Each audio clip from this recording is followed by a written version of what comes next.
হরে কৃষ্ণ ভক্তগণ প্রণাম সবাইকে। সবাই কেমন আছেন? শ্রী বৃন্দাবন ধাম কি জয়। তো আজকে বর্ষানা ধাম কি জয়। বৃন্দাবনের মধ্যে বর্ষানা, যাই হোক দুটোই জয়।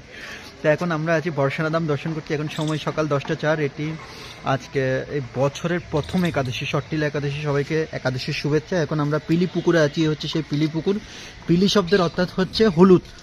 হ্যাঁ, তো রাধারানী যখন নন্দগ্রাম থেকে এখানে বর্ষানায় আসেন, মা যশোদা ওনাকে যে মেহেদি মাখিয়ে দিতেন, সে মেহেদির কালারের পরিপূর্ণ হয়ে যেত। তো উনি লজ্জায়, মানে কি খুব লজ্জাদায়ক হতেন ওনার কাছে ওটা। তো উনি কী করতেন, এই জায়গার মধ্যে উনি হাত ধুয়ে কী করতেন, যে মেহেদিগুলো ধুয়ে নিতেন, তাই এখানে হলুদ হয়ে গেছে। আর এই দেখছেন প্রিয়েশ্বর মহাদেব, রাধারানীর হৃদয় থেকে প্রকটিত প্রিয়েশ্বর মহাদেব আপনারা এখানে দেখতে পাবেন।